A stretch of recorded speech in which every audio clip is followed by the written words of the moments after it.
ಮೀಸಾಲ cup ನಮ್ದೆ. ಯಾರು ಹೇಳಿದ್ರು?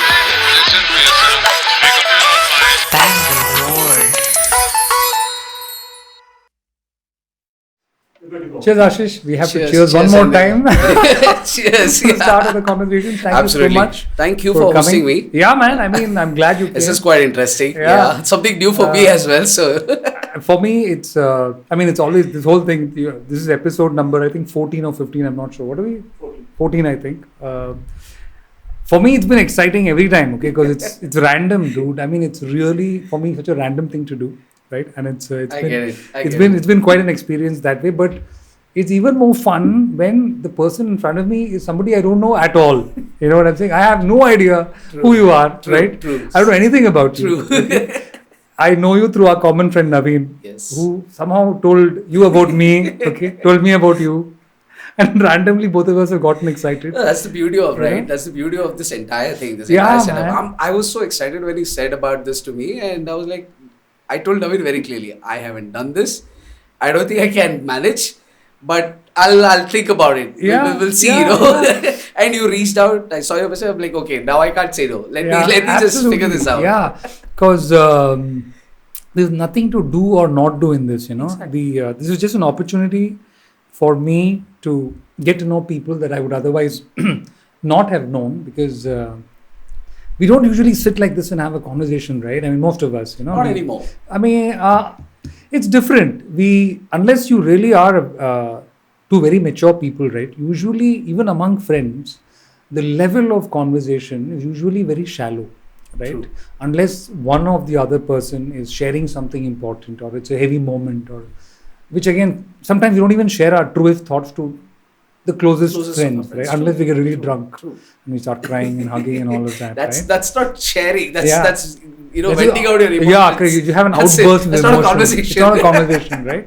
Because I find that most often, most people find it hard to sit and talk about things that matter. True.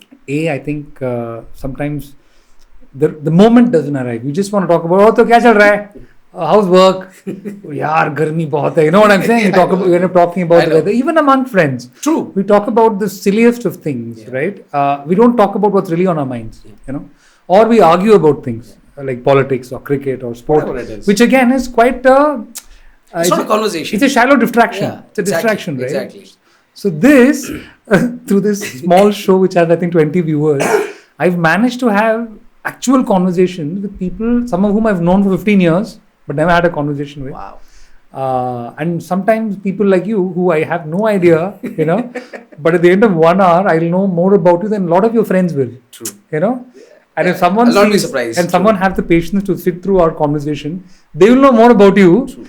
Then a lot of people have known you 5 years. Yeah, absolutely. That's crazy, right? I totally agree. That's crazy. That's the beauty of it. Yeah. This is what we were talking about, you know, just before we started this conversation officially.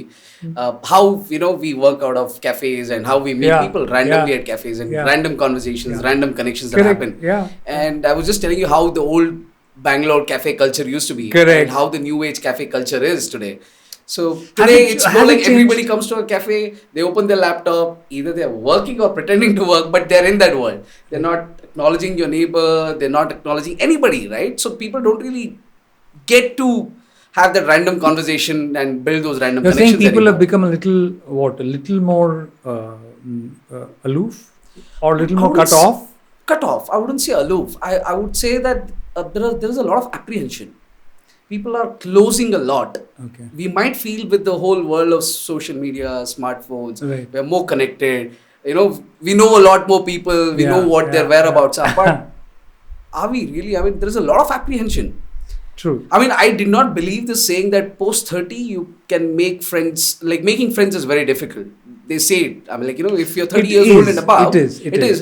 And now I'm finding it true because I've never seen that, never experienced that. Even though I've crossed 30. I'm finding it really difficult today that, you know, even people that I know for years, we've disconnected for some reason, reconnecting back. It's a big challenge today. I think it's not specifically, I don't know if it has specifically with the number 30. I think it has more to do with, adulthood, growing older. True. Because it's weird, but it's only as you grow older, as you arrive at 30, when you cross that landmark and you get into your 30s, early 30s, you realize that life is nothing like what you imagined. Yeah. Okay? That's when you first wake up to the fact like, dude, true. Wait a second. Yeah. Wait 1 second. This is not what I had in mind. Okay. What is going on?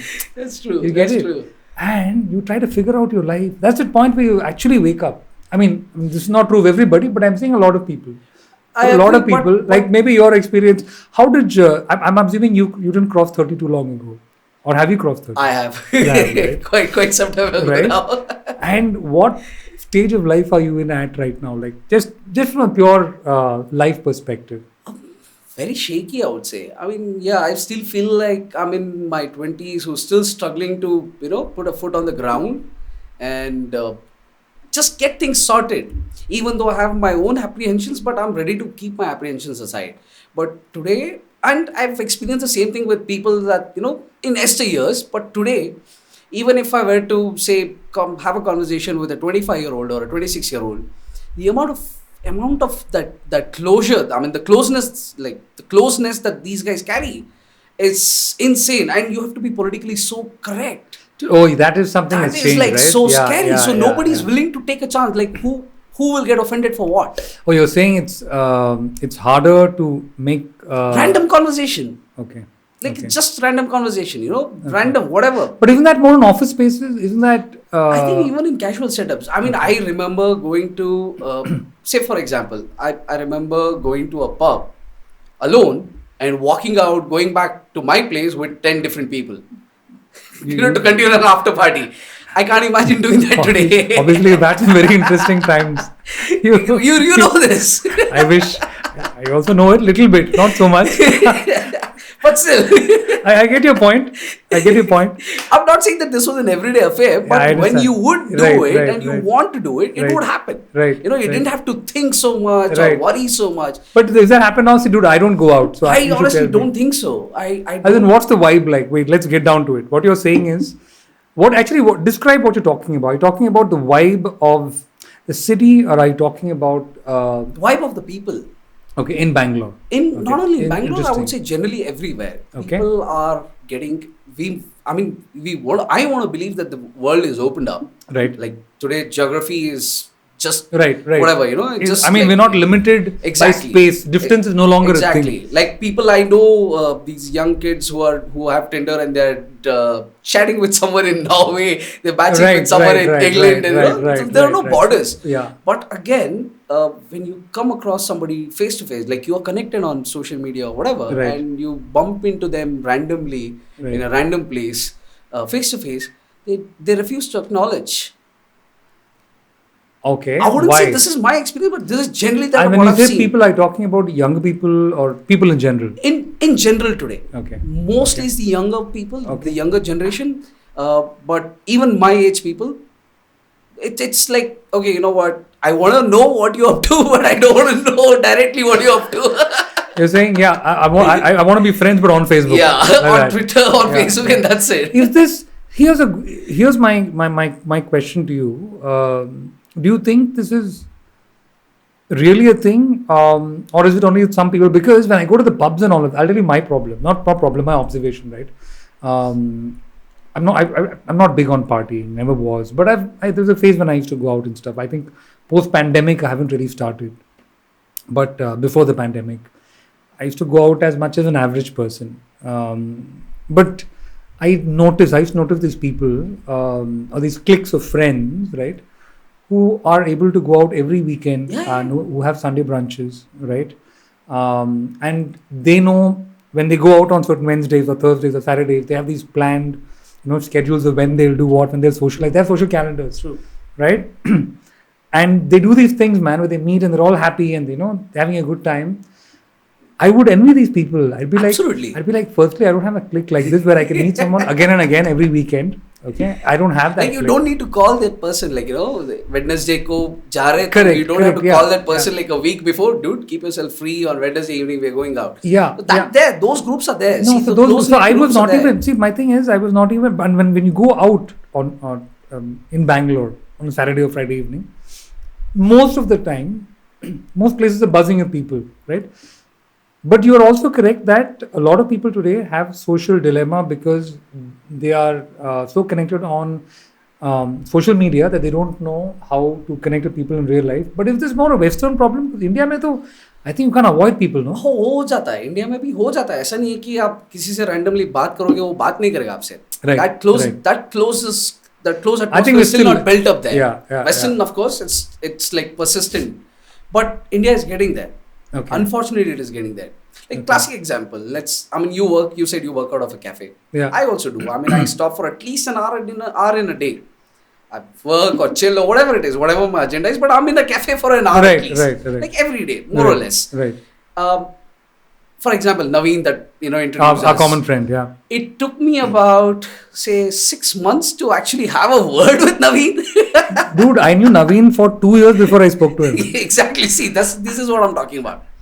But isn't that basic human not nature? Really. Now when I look back, so my college days, when I came to Bangalore, I was probably about 16 years old. So after about 6-7 months, I got introduced to your cafe coffee days and Java City on Lavin Road. The iconic places of Lavin Road. So you're not born and brought up in Bangalore? No, I'm not. Okay. So you've been here for how many years now? 30, 25? 20? Probably about what? So easily about 15-16 years now. 16 years now. Okay. I mean, I'm not too far from Bangalore. Right.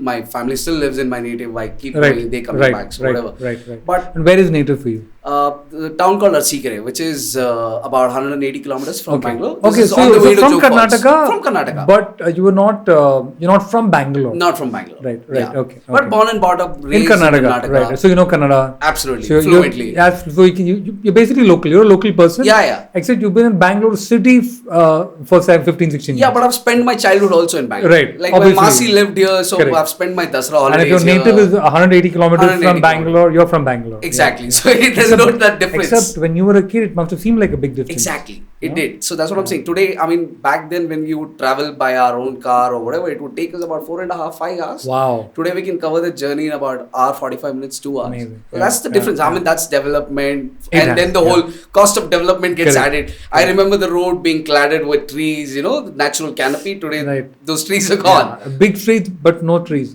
But maybe hopefully another 10 years. Because I think because one thing I do see happening, I know it's a digression, in South, Tamil Nadu, Karnataka and all that, Tamil Nadu even more aggressively, they're planting a lot of trees between, on the medians and the sides. Yeah, that is good. So hopefully another 10 hopefully, years. Hopefully. But yeah, as a kid, I remember seeing natural canopy, all the 180 kilometers, right? And today there are no trees. Like you have to look for a tree on the way to just catch a break. If you're riding a motorcycle down, that side, you have to look for a tree. Like, yaar, yahan pe khada ho, yahan pe shade hai, yahan pe shade hai. That problem didn't exist. So that's the price we have to pay for everything, right? So progress is something that I'm very apprehensive, but I am pro towards it also. Right. I think. Well, you don't have a choice. Exactly, right? None of us have a choice. Now our aspiration, this is luxury. Right.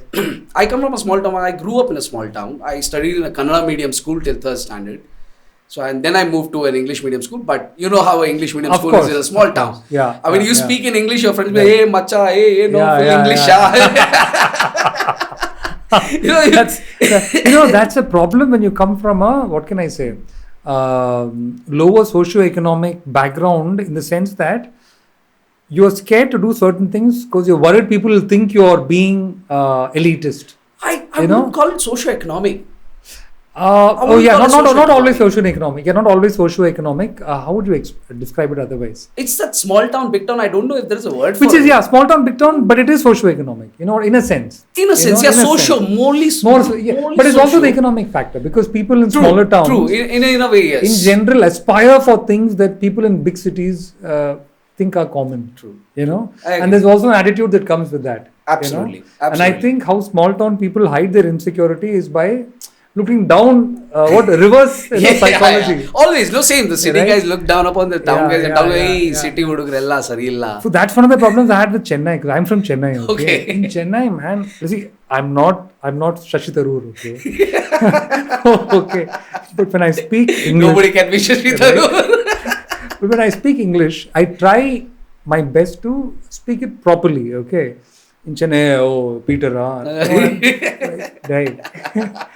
I know, I have experienced this. So a part of me is like, no, but I want to speak properly. I don't want to be a brute and all that. Okay, part of me is like, but people are making. No, that's the fun difference, of me. right? See, from place that you come from and place that I come from, we are the people who put in a lot of effort to fit in. Correct. And fit in the right way. Yeah. We're not aggressive about it. Yeah. Like language is something. Language. It's just a language. Of course, we Indians have put English at pedestal. Unwanted high level pedestal. It's just a mode of communication. Yeah. But for us, it mattered because we were shown that it matters. Correct. If it wasn't shown, we wouldn't care. In a way, it's good. No, I'll tell you, in a way, it's excellent because one of the reasons Indians do so well in the world, Exactly. because we speak such good English. Exactly. Man, Exactly. The only reason we're beating China in everything. Right? Exactly. Otherwise, Chinese would thrash us. They thrash us in everything anyways. Yeah. Okay, where we are ahead of them and where we are able to be better than them is our communication skills. True. Right? Communication and logical thinking also. We are far more logically oriented. Yeah, and I think we're smarter. We get along with people little easily. We know our ways. You know our ways, right? Like Hindi, that saying is there, no? Ghee सीधी उंगली से ना निकले तो घी उंगली correct. उंगली को टेढ़ी करके भी निकाल सकते होंगे. We Indians are pretty good at that. Yeah, no. See, that's saying it with slight negative tinge, which is true, which is our Indian mentality, okay? But I'm saying, even if we would look at it critically, maybe it's my worldview, maybe I'm wrong, okay? I feel like Indians, we'll find a way to keep everyone happy somehow. True. And we'll find a way to make a living anywhere. Yeah. Anywhere. Yeah. We'll get along. We get along. I mean, and we learn their language, And English, though, I think anyone with no education, put them in a scenario where they have to learn English, I think an Indian will learn English. They will pick it up. Absolutely. Yeah. Like, for example, my mom has studied in Rajasthan in a Hindi medium school until her 12th.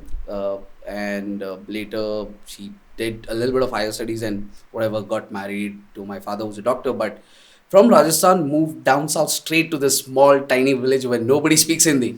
From Rajasthan to this village in Karnataka. Wow. Where my family is settled, right? So your father was from this village? Yeah. Okay. He grew up here. He was born here. He grew up here. Right. So my mom leaves all that Hindi, no Kannada, like what is Kannada, no idea. Back then, I mean, in Rajasthan, small town, who would care what language you speak in Karnataka or Tamil Nadu? Yeah. It didn't matter to them. Yeah. So leaving all that, coming here and no, a trainer or a whatever specialist training to tell her that how to speak Kannada, what is Kannada, the dirghas or the grammar of Kannada, nothing. And she just picked up the language. Right. I mean, it's amazing. Even though she speaks not that great, but it's amazing. But Indians are good at languages, man. That's one of our strengths. The fact that we pick up languages very well. It is a fact. They say that if you go to Dubai, there's a good chance the first language you'll hear is Malayalam. True. A friend of mine, he was also Malayali. He got off the flight in Dubai for the first time and he's walking out. He's hearing some guy abusing some other guy in Malayalam, okay? He's abusing him, okay? Hey, what the heck? There were two window cleaners, two Mallu guys. One person is abusing the other in proper Malayalam. Wow. He's like, dude, this is amazing. The first word I heard on Dubai's soil is Malayalam. So that's the best part about us. Yeah, we're amazing. We learn Arabic. Any language. Really fast. For simple example, one more. I'm sorry, I'm cutting you off. No problem. There's this place called the Road of Bones. It cuts across Russia through Siberia and ends at the Bering Strait. Very remote. Siberia is quite remote. I can only imagine. Right? Yeah. And the Road of Bones is a very popular, I would call it like a pilgrimage for serious motorcyclists. Oh, okay. Serious adventure travelers okay. who are doing the extreme sports. Yeah, who are doing the round the world travel on their motorcycle. Road of Bones is like a must. It's an achievement. It's like a milestone. Yeah, exactly. So here in some remote village of Siberia, this person that I know who did the Road of Bones, he stopped at a restaurant in this town to take a break. And the owner turns out to be a Malayali. Speaking fluent Serbian. Oh my God. An Indian restaurant in Serbia in some remote corner, operated, owned and managed by a Malayali. It's like absolutely amazing. A friend of mine's a DOP and now he's doing some big work as well. Bharadwaj. He shot Breathe, that with Amitabh Bachchan. Bharadwaj Dayala? No, Bharadwaj Subbu. So there's this Amazon show called Breathe and all that. Yeah. Season 1, season 2, now they're doing season 3. So he shot all that and he's worked for a lot of Tamil movies. There's one film where he was I think assisting the senior DOP many years ago. The Surya film, South actor Surya, they were shooting in Iceland. Okay, this is a Tamil crew shooting in Iceland. Imagine, dude, the light boys now by day 3 they were screwed. They were like, dude, we can't eat this. What the heck, These are guys who want like pongal, idli, tair sadham and all of that. Okay, suddenly they're in Iceland. They were like, dude, what the heck? They're seeing stars.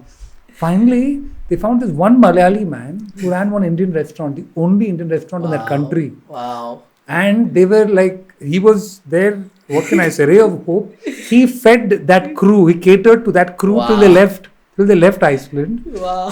Iceland or Greenland, I'm not sure. Doesn't matter how they're remote, both. So till they left their shores, wow. this Mallu guy, restaurant owner in Greenland or Iceland, he catered for this crew. And amazing, they were like, dude, thank you, you saved our lives. The gratitude they would have felt towards that person would be like so mind-blowing. It's crazy, man. Seriously. But that's the best part about us Indians, right? We are, I mean, I shouldn't be saying this outright, but we are probably the assholes of the world, and also probably the kindest, the non-villain type of people also in the world. Dude, we are a little shady, okay? But we're okay, man. We're not evil. We're not evil. Yeah, that's the difference. Yaar, shady is okay. मतलब तेरे थोड़ा पैसा मारेगा मैं तेरे से. वो चलेगा. पर तेरे मारेगा नहीं मैं. हाँ, चाकू नहीं घुसाएगा. Most probably. Subject. नहीं होगा. I mean, I don't think so. I mean, yeah, compared to Chinese. Let's start. Chinese, I think they start only with stabbing, no? Like, oh, I hate you very much. Ni hao. Sorry, that was racist, but yeah. They'd be like, look over there, and you turn, they just stab you. Yeah, that's true. Yeah. I mean, it's a real vilification. Again, China. The funny part is how China has been misrepresented across. There are good people also. Of course, I think the Chinese government is a big problem. I think the people of China, I think the culture of China. But again, the onus comes on to the Chinese people, right?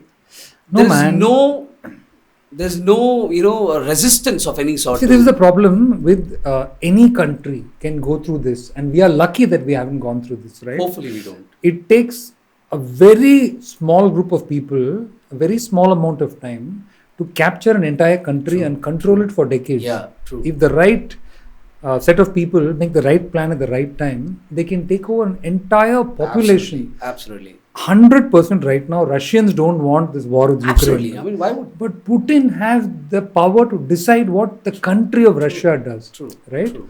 So likewise, what we're talking about, China, while the Chinese people are, I think, as good or as bad as the Indian people or people around the world, the Chinese Communist Party is a horrible organization. It is. It's a dangerous organization. Dangerous organization, not only for the world, but also for the Chinese. For the Chinese. Because they'll be the first victims. Anybody who's gone to China and does business comes back and says nice things about China. Exactly. Right? But world over, ask anybody what their image of China is. It's not a good one. It's not good.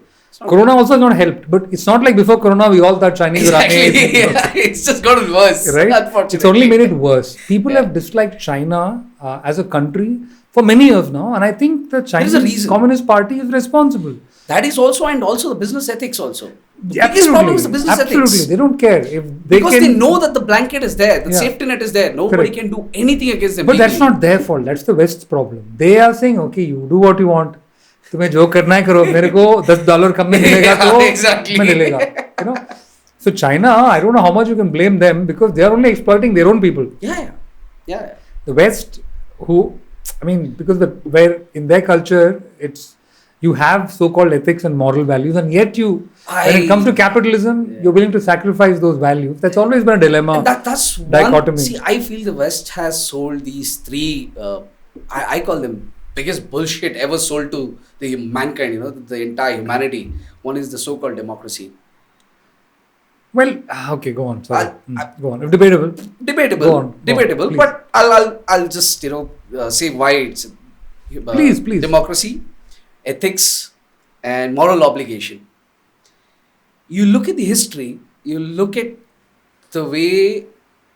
Simple, like one continent at large. If you look at the history, you look at the facts. Let's not even give opinions here. But when you look at the facts, one continent has messed the globe up so badly that 55 to 60% of the globe is still trying to recover from it.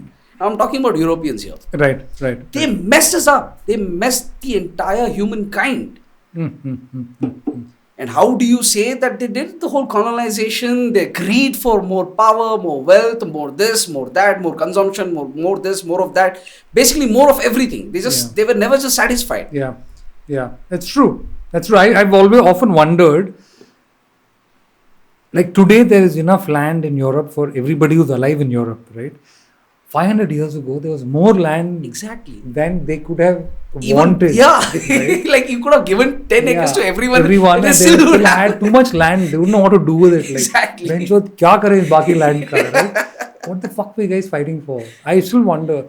Like barbarians, man. I look at all the shows like Viking, Valhalla and all. I'm like, what were you guys fighting for? Exactly, right? Forget Valhalla. Like you've gone way behind. You talk about 1914, the World War I, the World War II. I mean, what the fuck were you thinking? Actually, honestly, maybe, I don't know. I don't want to sound delusional right now. I want to go back and ask them, क्या चाहिए? क्या तुमको exactly? मुझे भी पूछ रहा है. क्या चाहिए? Honestly, मुझे भी पूछ रहा है. Iron ore चाहिए. उधर है ना उतना.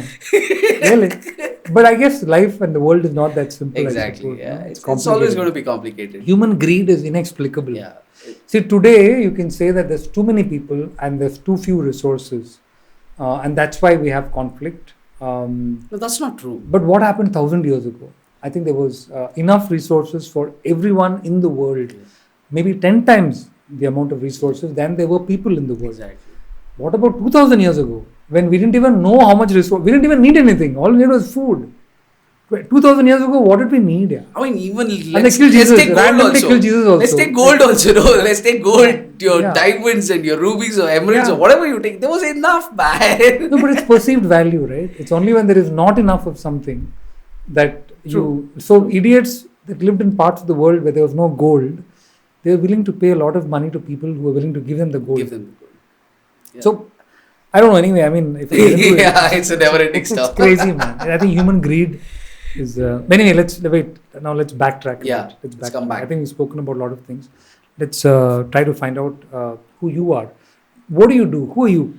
That's a little What's complicated. Your scene? So what's your deal? My scene is very sketchy. My scene is quite sketchy. I would call it sketchy because I feel it's sketchy. So I mean, I graduated from Jain College, did biotech. Wow. Because I did not pursue medicine the way my father wanted, because I got scared. 11 years, I'm like, damn. At least, yeah. Damn, not happening. 11 years is too much. So somehow convinced him, like science ही ले रहा हूँ, but biotech करूँगा. Right. So उसमें घुसा. फिर साला पता चला कि Indian education system towards biotech doesn't exist. As in, what does that mean? So 3 years of my bachelor's and we never spoke about technology. So what would you learn about? Mendel and the way he mated one bee to the another bee, and how he mated one pea plant to the other pea plant. So it was all biology and zoology. It was just genetics and basic, like random, very basic, very like say 9th standard genetics. Okay. And of course Has this improved today, or was it the case really. back? Biotech is still very biotech. Bachelor's, BSc is still very redundant and very useless. I mean, if anybody is listening to this and they are in that 12th standard and they're planning to biotechnology. If you're planning to take BSc biotechnology, don't bother. If you are a research oriented person and you really want to pursue research in that, then think about doing your bachelor's and getting out of this country. But then you can't do a master's, right? You can't do a master's without the bachelor's. No, that's what I'm saying. Finish your bachelor's and get out of this country. Okay. Get out of this country to do master's and PhD. Only then you have some sort of value and some sort of actual base. Okay. Biotech engineering again is more towards the technical and the more mechanized version of it, where you're building instruments which are required for research. BSc on the other hand should have been much more profound, but again, stupid. But I've always assumed that biotechnology was like a hugely profitable line of work in India. It is a hugely profitable, hugely exciting. I mean, it's so exciting. Today, of course, when I graduated 2009 to today, you would have heard. I mean, everybody would have heard. Hollywood movies use and abuse the whole bioweapons and the CRISPR gene splicing and stuff like that. Right. It's amazing technology. I mean, you can cure everything. Right. That's the attempt. That's what they're attempting, right? They're attempting to make people live longer, cure cancer, and, AIDS, you name the stuff. And predict predictive health, right? Exactly. Which is the new thing where it is. You can predict if you are going to be if you're going to ever get cancer or not.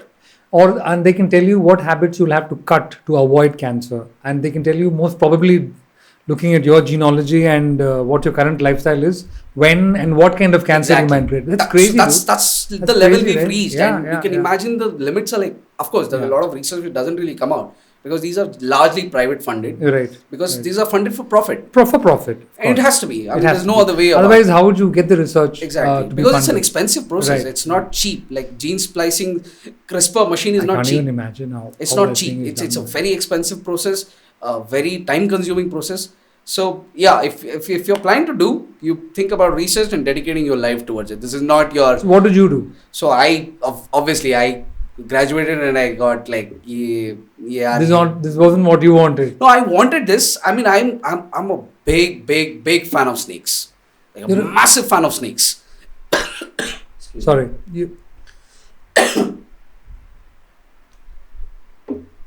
So back then when I was doing the whole bachelor's, I had this in my mind that, so right now currently the anti-venom or the whole venom extraction process from the snakes is very redundant and very old school and very risky job. It's not a cheap job. I mean, not a safe job.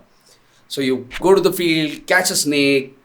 Again, you're putting the snake in, in massive amount of trauma. Then you're keeping it in the lab. You're waiting for it to cool down. Then you're milking it. Milking is basically collecting the venom. Okay. And then you're taking that venom. Then you're going through the whole process of crystallization. You're separating the protein that is required for anti-venom. Then, the whole, it's a long, lengthy, expensive process. And of course, snake venom, for snakes, the venom is as equal to human's wealth of gold, diamonds or whatever. Okay. So a lot of snakes, when they do when they strike, it's generally a mock strike. Oh, they don't really bite. Because each time even they if attack bite, you, venom is being spent. Exactly. And it's an expensive process for them to produce so that for venom. them, for a snake, venom is very precious. It is. It is quite precious. It's one meal. It's got to wait. If it's wasted the venom, it's got to wait for that venom to come back. So it's got to remain hungry till then. But wouldn't it regenerate in a certain Not instantly. It takes a little time. Okay. Takes a little time. That's why a lot of snakes do a lot of mocking, a lot of hissing. Okay. Like cobra, for example. If you've seen National Geographic, Discovery, whatever, you will not see a cobra instantly coming and biting you. It will raise up its hood, stand tall, look into your eyes and give you a warning. Right. Like, you do not want to mess with me. Because the snake doesn't want to attack you and expend venom. Exactly. So it's naturally built to first build the defense mechanism. Okay. Scare off the predator. First thing is run away. Okay.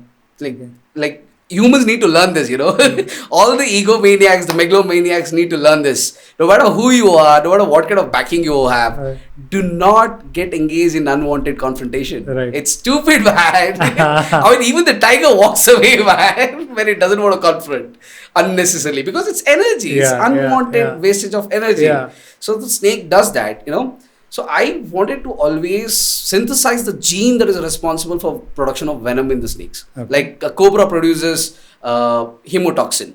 So basically hemotoxin is the toxin which attacks your blood cells. It straight attacks your blood cells, you start clotting and the heart stops and boom, you're dead. And similarly you have the Russell's viper which produces cytotoxin. That's why in Kannada it's called Kolakamandala. Kolakamandala means rotting. Okay. Basically, it bites and your tissue around the bite area starts damaging, the gangrene sets up. Because the venom is different. Yeah, venom is cytotoxin. It's damaging your tissue. So it's not attacking straight your your blood cells or your neurosystem. So a regular snake bite, the venom enters your bloodstream. Okay. It enters your bloodstream, but the protein in the venom is acting differently. It's attacking different parts. Right. Cobra has a neurotoxin, so it attacks your central nervous system. Right. But this has cytotoxin. Yeah, cytotoxin attacks the tissue. So that's surrounding the area where the bite is. That's the reason that area starts getting rotten. Then the gangrene sets up, and sometimes if they're lucky and the timely medical attention is provided, generally the victim goes away with an amputation, but the life is there. Okay. Yeah. Okay. And of course, a lot of times the attention, the medical attention required is not availed at the right time, right, and patient dies. Yeah, because I'm sure, like if one of us were to get a snake bite, it will take us at least an hour to go to some place. An hour you can survive. Okay. I mean, the simple thing, right? I mean, whatever you say, they say, right? Control, like breathe, control your breathing, and everything just calms down. Right.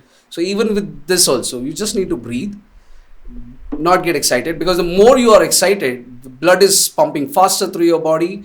Your adrenaline glands are pumping more adrenaline because of the shock. And simple, adrenaline is a great binder, and it's just gonna get binded and boom, go through your body like this, and you're finished like this. So wait, where did the snake story come in? So as I said, I was very obsessed as a kid with the snakes, with wildlife at large. Right. But snakes had a special interest. Wow. Motorcycles, snakes had a very special interest towards me, and So I decided, okay, medicine is not working, so let me take a biotech, and probably through biotech, I'll be able to, synthesize the gene in the lab itself. So you wanted to enter biotechnology to study snake venom? Yeah, snake venom protein, and synthesize the gene and get rid of this entire process of, going to the field, catching the snake. The herpetologist is at risk. The animal is at risk. The people who are handling the whole venom collection, they are at risk. You wanted that entire process to be defunct. Yeah. By synthesizing this in the lab. Yeah, right. You can just synthesize that same protein. If you can identify the gene responsible in cobra for producing the neurotoxin. Okay. You take that, synthesize that, and produce a similar kind of protein in the lab. So has that been done? Work is going on. Okay. Work is going on, and I hope it comes across. Okay. Or else I keep telling myself, someday I'll become Tony Stark. I'll have enough money and I'll hire scientists and get this stuff done. But if it's possible, why isn't it being done? It's not possible. That's what I'm saying. If it's science, especially specifically genetical science, not everything is So it's still being researched. It is. It's work in progress. It is. Okay. A lot of people are. But I'm sure it'll happen, because I think hopefully it does. Synthetic meat, synthetic organs, everything is in the pipeline, right? Yeah, people are researching. Yes, tissue culture is very different than synthesizing a gene altogether. Right. It's a very different ballgame altogether. My point is, I think today there's more research involved in all these aspects. Technology also. Technology is quite advanced. And of course, AI has also propelled exactly the speed in this domain. True. I mean, you don't need human. I mean, I still don't know why organizations or medical control organizations across the world still rely on the whole human trials process, because there are enough powerful supercomputers out there who can run millions of permutations and combinations per second. Right. But how accurate? I mean, no. Of course, AI will be there. Of course. No, but I'm talking about, will it be the same as testing it on people? It should be. Technically speaking, if you really believe in technology, it should be. And technology, whatever these guys have built, the accuracy level is pretty high. Well, I think that maybe 20 years... should happen. It will happen. There will be no human trials. It will happen. It has to happen, right? It has to happen. It has to move there. Maybe. Because, best example is this pandemic, right? In first time in the human history, we've managed to develop a vaccine under 6 months.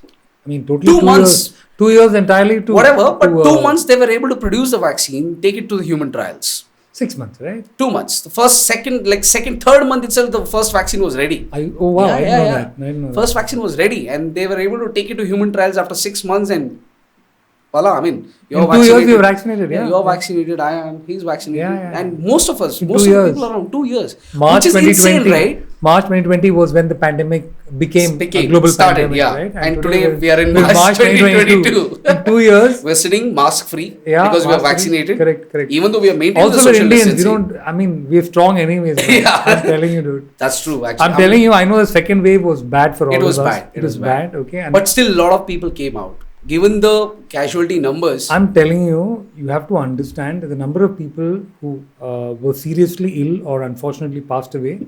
I'm sure a small fraction of how many of us had it. Yeah, true. I'm sure 25 times the number of people would have had the virus. True. A lot of people didn't even go get tested. The virus must have been, what is this body? ये क्या race है ये? ये क्या हो? What is this? Why are we not able to succeed? क्या हो रहा है? We Indians are quite resilient in that regard. Our bodies are built very different. I don't know. I don't want to speak too soon, but I don't know, man. Touch it. I think. I'm glad. I'm so glad the pandemic is behind us. Coming back to what you do. Sorry. So this was the case, and of course, 2009, the global meltdown, the economy was all over the place. You got out of college in 2009. 2009. And of course, the second option was MBA, and then I got into a couple of good colleges in US. But then even after grants and whatever exchange and this, that, and stuff, still the whole fee structure was too mind-boggling, and it's not like that we couldn't afford it, but I was like so stupid. But it's a lot of money. Yeah, I was so stupid. Why would I want to spend? So I didn't continue my education after that. I gave up. And at that time, I was working with my elder brother lived in States back then. He, with 3 of his friends, started a global, education consultancy service company here in Bangalore. So I started working as his representative here and figuring out what I was doing. So for about a year, I did that. And in fact, pretty interestingly, I forgot to tell you a very important part of the college. So I quit my 4th semester exams just because I had a kiddo of doing a ride across India on a motorcycle. So I used to go to Java City back then, and I came across a club called Bangalore Motoring Club. Then this, old guys, I shouldn't be calling them old. Compared to you, I guess. Yeah, older. You were in college. Older than me. So these guys used to sit, catch up, and I was obsessed with motorcycles. Java City was like one of those old school hangouts. Like Wednesday, this club is meeting, Friday. Level Road, right? Level Road. Yeah, of course. So, I came across these guys and got to know them, spoke to them, went on a short couple of rides with them. And then one of the fellows in the club said, I am planning to do a ride to Leh Ladakh from here. That was a thing, right? Back then. Yeah. Whoever was serious about motorcycle touring, Leh Ladakh jana hai apne ko. So from Bangalore, huh? Wow, that's quite a ride. So I was sitting there and listening to him and like, say maybe aayega. Like, that whole 19-year-old George, like for everything, I'm also there, maybe who type. So I said yes. And from the whole plan of just riding to Leh Ladakh from Bangalore and coming back, just kept changing, and it became a whole India tour. So we were on the road for about 65 days, covering about 14,000 kilometers. What you traveled from Bangalore all the way through the East Coast. Of course, Northeast got missed out for us, unfortunately. But through the entire East, Central India, then moved up to Leh, then came down to the western part, rode all the way across through the western states, and then finally ended in Bangalore. So you guys rode for 2 months? 2 months, yeah. So when you say 2 months, are you talking about riding every day? More or less. And some places 2 days, 3 days we stopped over. You stopped, okay. Yeah. But totally the whole journey lasted for about 65 days. And we covered about 14,500 kilometers. That's insane, man. And that too, so this guy was riding a RX 100 and I was riding a Pulsar. You were riding a Pulsar? An RX 100? RX 100. So for 14,000 kilometers? Yeah. That's crazy, man. That was life-changing. But here's my question. How did you... You were 19, so stupid question to ask. How old was the other guy? He was 31 then? 32, 31. They're still pretty young, but much older than you. Did you not think of the dangers? I did. I was like, I always ask myself this question. These guys, I love hearing these stories, and I ask myself only one question. How did, I'm shitting bricks just hearing of story, okay? It's just the obsession, right? If you're so obsessed about something, you don't care about anything else. My biggest worry, honestly, is not even the bike breaking down. It's being attacked on the way by people that in areas you don't know. No, that's the best part, That's the apprehension we had. So we had those safety measures, carried that lamba wala screwdriver, truck driver's color, packed right next to the seat. Koi aaya to nikalenge. That 19-year-old Josh, and a small knife at the back and all that jazz. Nowhere. People were absolutely welcoming, and people are welcoming as long as you are not an asshole. So it's not scary. So you're saying it's not scary to travel across India. It's not. And this was a very small trip. And after that, I met so many amazing people who have done. This trip is ridiculous in front of them. It's stupid. Today any kid can do this, literally. Back then it was a big deal for me because I was 19-year-old and I did this, How did your parents... They were not okay with it. I even got thrashed by my dad because my stupid college sent a letter saying your kid is not attending classes, wherein that was not even me. It was another Aashish Kumar with a single A from commerce. Those morons, because of their mistake, my dad came and played football, boxing with me. So where did your parents think you were for 65 days? No, they knew I was going for the trip. Okay. But they thought that... So I had told them that, I'm doing this trip. I was just still in the preparation mode. Setting up the bike, modification, all that jazz back then, luggage, vagera. So they were not aware of it, but I knew my dad would be pretty cool because he himself was a biker back then. Right. So I know that, I would be able to convince, no worries. But in between all of that, my stupid college does this. So he gets to know that I'm doing this India trip because he comes to college with me. Like, nimge. So second round of batting. So your college knew you're going for a trip. My teachers knew because I had told them fourth semester exams dates were declared and our trip dates were also fixed because the window is very small for Leh. So wait, so you told your teachers I can't do the exam? Yeah, I'll be carrying it forward. Please, at least do the Viva. And you told them in advance. Yeah. That you can't take the exam because you and some friend are going to ride across India. Nice. Yeah, but that was amazing. That was a life-changing experience, honestly. I mean, India, the apprehension, right? Forget India generally about people that we have. Stupid. Absolutely stupid. Of course, there are bad people everywhere. It's not like you'll find a bad person next to you, man, in your neighborhood. It's not necessarily somewhere far. But otherwise, everybody's just welcoming. You just need to be an open-minded, open-hearted person. As long as you're not an asshole, nobody's going to be an asshole with you. I hope that's true, man. It is. But you're inspiring me. That's one of the reasons I've not done a long trip. Simple example, 19-year-old, no smartphones. Today at least smartphone, SOS, whatever. No smartphones, no GPS, none of that jazz, right? It blows my mind. I wonder how people 50 years ago rode around the world. Exactly. How? I mean, Ted Simon, for example, or so many other people who rode across those two-stroke, old-school knucklehead engines. But that's also why back then there were so many people who disappeared. That is also true. Many people. That is also true. Today, they can track even if something happens to you, right? Yeah. They'll find out where the nearest GPS where you made a phone call. Even if you fall into a ditch or someone stabbed you and buried you in a hole. Yeah. They will most probably find you. Yeah, that is true. So today, people traveling, I understand. Yeah, there is much more correction, much more safety is there. 30 years ago, forget 50, 30 years ago, true. If you disappeared, it would take decades. Exactly. Right, for people to find out what happened to you. But generally, that's what I'm saying. A lot of people I met from the era who traveled in the 70s and 60s. So they were just crazy, dude. Yeah. they just had very strong drugs. Okay, they had very strong drugs. There's no other logic. I think the white people back then to come to India, dude. Back then, I would not want to come to India. Okay? It's so scary being an Indian. Okay, I don't know how white people 20 years ago, forget 50, 20 years ago, I don't know they came to India, man. I think that's the best part about us humans, right? A lot of us, I wouldn't say every human, but a lot of us, we have this deep-rooted obsession, right, to explore, to experience, no matter what it is. Most of us don't even have the thought of thinking about consequences. We're just ready to jump. Doesn't matter. Kudna hai, chalo kudenge, baatein dekhenge. That mentality is sometimes scary, but that's the amazing part about us humans. Nice. A lot of us don't really think. For example, what we are doing right now. You'll not believe. I have thought about, I've written TV shows. I've written, built the entire structure, the whole timeline and given. That's it. I've thought a lot of times, to document and, do the whole vlogging and speak on the camera. I'm so bloody shy and so apprehensive about it that I've never done it. Today, it might not be, you might not have been open to this, but you said, you know what, I want to try, no matter what. And you are here doing it. Look at me, I'm a total stranger. You've let me inside your house, in your studio. We're sitting here doing this, sharing a drink, sharing a conversation. Absolutely. That's the best part because you want to do it. Absolutely. Yeah. That obsession is important. Technology allows you to do it today. Yeah, but that obsession is also required, right? Yeah. If you're not obsessed, if you're not passionate about it, then what's the point? True. Absolutely. That is important.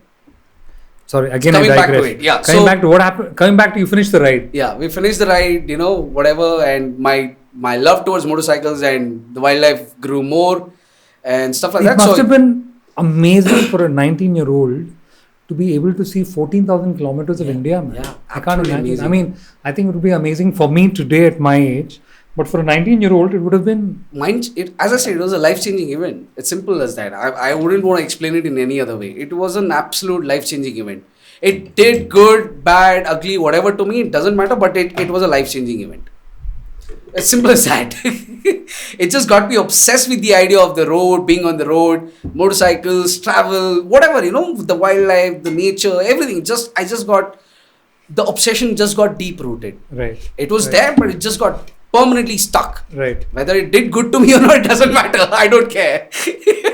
So, I'll tell you what happened next so that you know whether it did good or bad or whatever. So, there, and I worked with my brother's firm. Then from that, I decided to open a company called Claw Concepts, which was an ideation company, because I loved ideating, no matter what. You started a company that did ideation? Ideation. Okay. And I knew people who were executioners. Like, I knew enough friends and, the network, when you mean ideation, you guys would think you of ideas. You wanted a e-commerce website, like I could ideate the entire system, process, whatever was required, and I knew people who could execute and build it and give it to you. So we ideated at that time, as I said, TV shows. We've ideated interiors for a farmhouse. We've ideated landscape. We've ideated just as small as a project as a bathroom, where somebody wanted a tropical rainforest in a bathroom. Someone wants to ideate something, will come to you. I was trying to sell that. It didn't work. Amazing. It worked. Explain to me. You start a company where you are selling a product, which is you'll ideate for people. Yeah. And what will people like? You just come with an open mind. Say that this is like, I want a bathroom to be done up. Okay. And I'll ask you just basic conversation, like, basic questions, get into a conversation. What do you like? This, that. So we built a bathroom which was like a tropical forest, rainforest. Like, ये देश में कुछ भी बेच सकता है. No, wait. You guys were an ideation company. Yeah. See, I come from advertising, which is supposed to be all about ideation. But it is in different media. It's in context to communication. Yeah. We ideate on a TV commercial. We ideate on a print communication, or a, what can I say, strip ad in a magazine, or a web ad in a website. We ideate the concept for that communication. You guys were an ideation company. Ideation. We were just ideating whatever you wanted, You wanted something like simple, like, like, ye karna hai. So we would just, like, put our resources together, ideate, pull out the research, put the whole thing together, package it nicely. Amazing. How long did you guys run I did that for about 5.5 years. I wanted to continue that further, but then along the way I met, these Bangalore Motoring Club, there were few people whom I got really close to, and motorcycles were obviously my first, love, like real deep love. So you're a rider, deep at heart. I wouldn't call it a rider. I just love being on the motorcycle. I just love riding long distances, going to places. Okay. Motorcycle takes you to amazing places. Right. There's no limit. Right. Of course, extreme, there are limitations, but otherwise there's no limit, right? So along the way, I said to these friends that, let's start a motorcycle touring company. Let's start a motorcycle touring company which will have motorcycle tours and a journal. Like, I wanted to create a magazine which was speaking in plain language.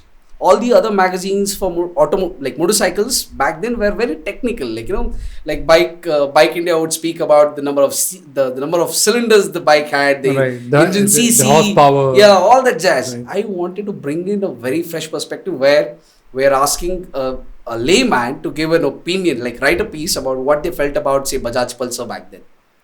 So then I came up with this whole name called Motor Chronicles. This Chronicles of Narnia came then. Chronicle word was very nice, and it sounded so fancy and so mystic. So I said Motor Chronicles. Let's. So it's a magazine you started. No. So that's the name of the company, and the idea was to build the journal along. So first thing was, let's start operating tours so that the money comes to build a journal. So we started doing that. But of course, again, it was a lone horse riding. These friends were like, karenge. Kept going on. We pushed that. I kept pushing that for about 2.5 years. And after a point, I got really serious. Like, dude, what the fuck? Are you guys serious about this or not? And along the way, of course, the Motor Chronicles was so magnanimously branched. Like, एक cafe रहेगा, एक accessory store रहेगा, big plan, एक journal बना, magazine बनाएंगे, media whatever, YouTube, ये वो सब करेंगे. फिर एक तरफ टूर्स, ऑपरेट ये करेंगे, डीलर्स के लिए engagement programmes, full fledged service, like basically bridging that entire kind of gap between the enthusiast and the seller, the makers, manufacturers.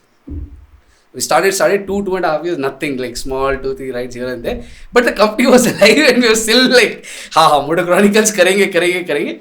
Never really went off. Then finally I got really serious and I asked these guys, what's your plan? Like, are you guys serious about this or not?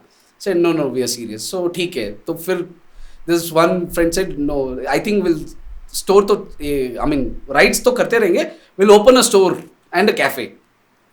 No money. Big dreams, but don't worry. So RT Nagar, one corner, we took one small space, which again belonged to a friend, an old house. We did full graffiti on the wall, because it was a corner property. So you were creating a biker cafe. Yeah. So we full, corner property, so full graffiti on the wall, small hallway where 4 people, 1 bench this side, 4 people this side, 2 tables that side. So 10, 12 people could sit at a time. That's it. Opened one small cafe and a small room, like probably half the size of this room, store. Helmets, jackets, basic, whatever, and stuff. Right. We started with that. With that, then slowly, How did that do? Decent. Okay. Decent, but not great. Not to the expectation, but it started, getting noticed. People got to know that there is something called as Moto Store and Cafe. Right. There's a company called Moto Chronicles. Right. So KTM, we did a couple of rides for KTM back then. Right. Then we did a couple of rides for Mahindra, whatever. Right. Then at 2015, I decided, okay, this is bullshit.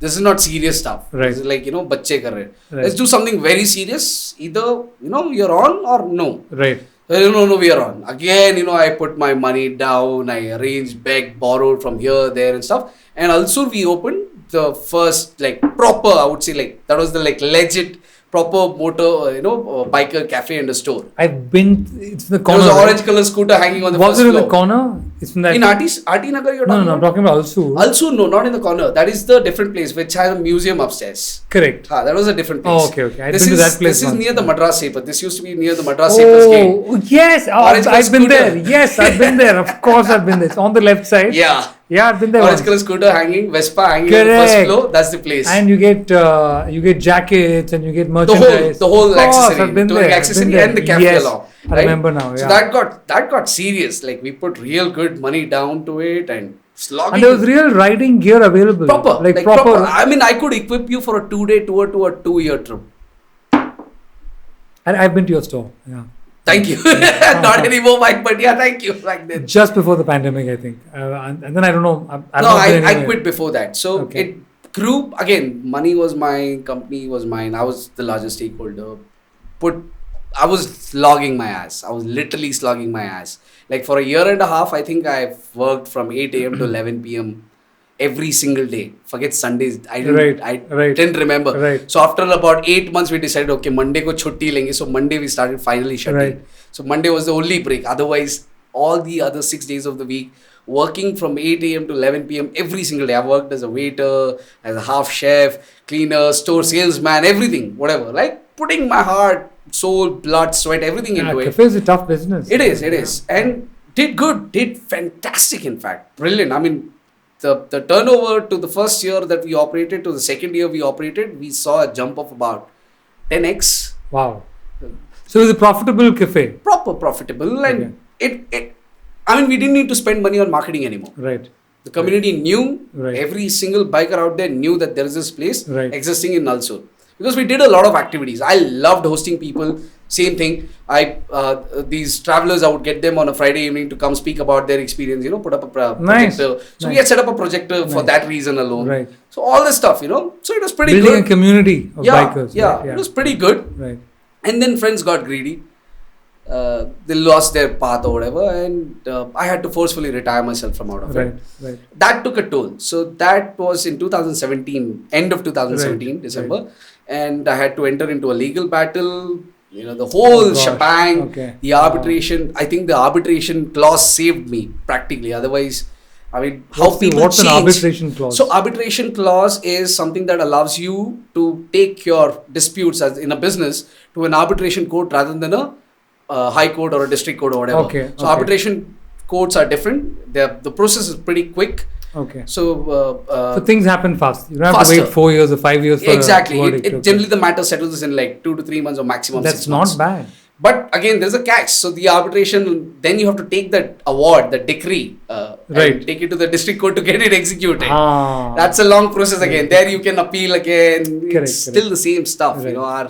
But it's trying to make it. They're trying to make it better. Yeah, it's still a better process. It's still a better thing. So anybody who's planning to launch a company, build a company, it's a. So you'll have to put this arbitration clause. Yeah, it has to be there in the agreement. If it's not there, you're screwed. Okay. So when 3 people or more, or whoever, even two people or more decide to have run something together, arbitration clause is the best thing. That is one, and also second thing I would say, have the talk right from the beginning. I know friends, you guys might know each other, buddy, when you were in your underwear, it doesn't really matter.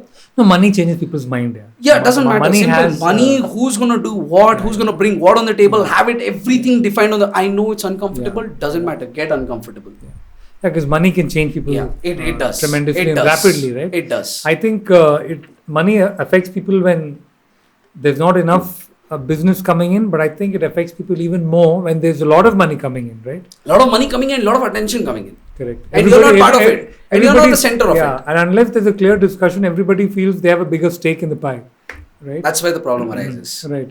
So that conversation is very important, which I think that was a stupidity on my part. I think it's difficult. Yeah, I think it's difficult. It is, but you know what? If you think, like if I think you and I are friends, and we begin to start something together, as a person, for me, it's very difficult to speak to you about every aspect of the commercials, cut and dry. It's a skill set some people have, but a lot of us who are not from, let's say, a business background or have emotionally driven, simple as that. Right? No, I think it's a skill set to be able to separate the commercial from the personal. Even if you have the skill set, a lot of us are emotionally driven. Indians are generally emotionally driven people. And some people also manipulate that against you. And we also don't know how to separate emotion from commercial decisions. Also, I think sometimes that can make you look very weak. Cruel. Either cruel and weak. Sometimes weak, sometimes cruel. Yeah. Right? Yeah. But I think it's important, I mean, today that's what I do. Yeah. Fortunately, so after that learning or whatever, like finally in December, I got back all the money that I had to get. You finally won. No, I had one. You got some arbitration. I had won. Okay. The execution of that award, forcing these guys to cough up that money, it took me 3 years. Nice. But finally the Corona helped their cause. Okay. It delayed my cause. Otherwise, it would have ended earlier. Better late than never. Yeah, but it's done. Yeah. That was a massive closure for me. Right. But in those 3 years, I started consulting for seed stage startups, small startups, where I try and make these uncomfortable conversations between the founders. So what is when you say you work with startups? Seed stage structural consulting. I do the structural consulting with them, where I help them to structure their cap table, who's going to be what, who's got what on the table, vesting period, all that conversation, put it together, and also the team that they have, who's, if somebody's getting less used or somebody's getting overused, and somebody's basically setting up the cultural atmosphere, putting up a proper structure so that they're ready for the next round. It's interesting. So you work with startups. Small, yeah. Generally seed stage or pre-seed stage startups, which is a team of about generally between 5 to 15 people. Right. So right. These companies which are literally in their infancy stage, right? This is where you come in and you help the founders of these companies? The whole team, basically. The whole team. I generally work with the entire team. I tell the founders that you're contracted by the founders. Founders, yeah. Right. And you're contracted by them to help them grow. They put a structure together. Right. Put a clear-cut structure together, get the compliances together, so that, because compliances is something which is overlooked, because a lot of us are so emotionally involved or invested in whatever we create, right? Right. Like you are so emotionally invested. Tomorrow, if I hijack it from you, right, you will feel really hurt. Right. Like you might bring me in with your good faith, like, right, okay, I can contribute, you should be a part of it. But if I start slowly hijacking it without bringing anything on the table. Right. No, but my question is... And you would be emotionally driven that, कैसे पूछूं इसको, क्या करूं मैं, क्या... How do I bring this up without making things awkward? Exactly. Right? Exactly. But my question is this. This is usually a job done by, investment firm person, or it's a they do high-end marketing person, or what these guys from KPMG, right? That is, so KPMG will not even talk to you until you are pre-series A. Correct. Oh, right. Unless you're... unless you're at that level. My question is, how did you get into this? Because I was writing and you had writing cafe, and I think your entire world was around writing till that point. Right? Yeah, I mean, I was at a stage where the reason I built Modus Cafe in that large scale was basically to build the books. Every investor looks for traction, right? Right. You got to show that this concept works. There's a proof of concept and so, blah, blah, blah, blah, all that jazz, right? So I built that for that sole reason that, okay, this, there's a traction, the books are getting built. then I can take it large. Right. Go the whole e-com way, bring in, the whole... But of course, you guys parted ways before. It reached a stage where it could have, and I wanted to take it further. So I started having that uncomfortable conversation finally, and that ticked them off. That changed the dynamics. Yeah, that changed How many of you? Including me, 4 of us. 4, okay. Yeah, that changed the entire dynamics, right? And that's when things really fell apart, got sour, and the true whatever intentions started coming out. But how did you go from there, being in that position to whatever, to even being in a space where someone can approach you saying, "Hey man, I've got this startup"? I understand the space very well because I'm not I'm emotionally driven also, but I'm very logically driven towards this process. My question is let's say I have a startup. How will I know that I should reach out to Aashish? It's generally, basically, what I've done so far is basically through reference. Okay. So I haven't put myself out there saying that I'm doing the service. This is my service. Because I'm not really looking to do this permanently in my life. But through the network of people, but that's a skill set of its own, right? To build a network. It is, but it is, again, the problem with today's networking is that you don't know who's faffing. You don't know who's throwing what, because everybody wants to look good. Everybody wants to look that they are in a position, right? It's unfortunate. I feel bad that we are moving towards that image of maintaining that we are this and this and this in the society. Right. But that's always the case. No, people always project. It is, but it has increased more. I feel it has increased 3-folds more today. Okay. I personally feel that 2015 I didn't feel it that much. 2022 today I feel it a lot. Okay. I mean, it could also be a function of your age. You know what I'm saying? Maybe you're more aware. Because when you're younger, so this has been my experience. We would ignore. So I'm assuming, I don't know, I'm most probably a decade older than you, right? Because a lot of what you're saying, to me, sounds like what I was thinking at your age. Early 30s, where what I thought. I think now I've come to a point where, hey, bencho, relax. Maybe वही बोलूँगा बोल रहा था. Maybe 10 years में बोलेगा हाँ यार simple सही बोला मैं उतना क्यों सोचा मैं. You know what I'm saying? I believe the world is pretty much the way it used to be always, except I think now we have more amplification of facts. Exactly. Amplification is a problem here. We know more about people. World was same. But at that time we didn't know anything. Nobody knew anything about anybody. Everybody lived their own lives a little more, what can I say, little more privacy, But now I think with social media and evolution in general, I think all of us know everything about everyone. Right? That's the problem. And that just makes the person much more complicated. I think it just makes the situation seem more complicated. I don't know if human beings have changed. Human beings have also changed. I feel they've changed. I truly feel, because I see, I'm not even talking about city. So I go back, so I keep going to my hometown because family lives there. And I see the change there. Right. And that change I've seen in the last 10 years, where the amplification has gone multifold. Right. Like the access to smartphones, access to of course, fast internet. The amplification is like humongous. Man, when I was a kid, I'm sure even you remember a time, okay, where we had to use someone's telephone to connect with somebody. We had to go request somebody. Can I use your phone? And they'll ask you FCD or local. Okay. I mean, imagine your neighbor would ask you, no, local call and all that. And then they'll stand by to ensure you don't talk for more than a few minutes, right? 60 seconds. Because every minute the bill goes up. Yeah.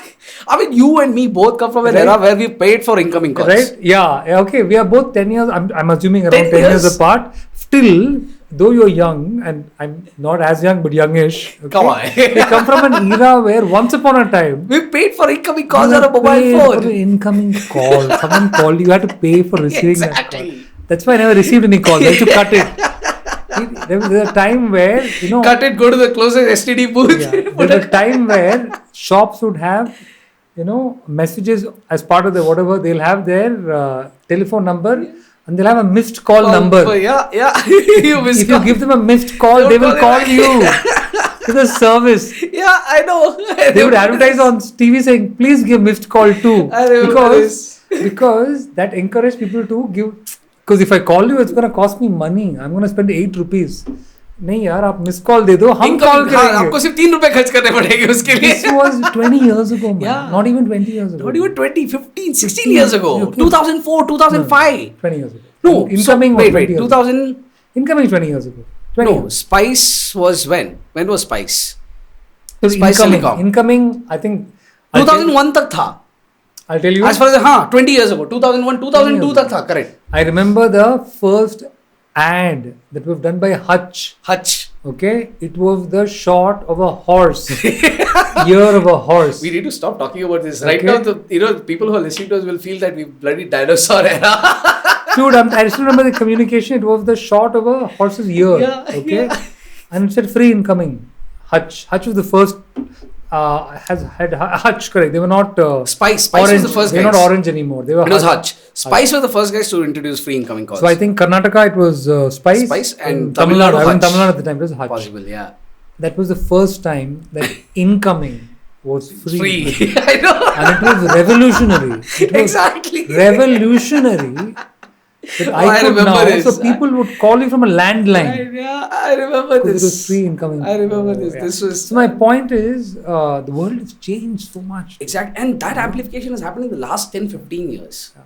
That amplification, we had that change, but that we say if every year we had a change of 1%, right? Until the 2005, 2006. Yeah. Not even 2006, until 2009 rather. Yeah. It was 1% per year. From 2009, it's been like 50%, 150% and 200%. Yeah. Every year.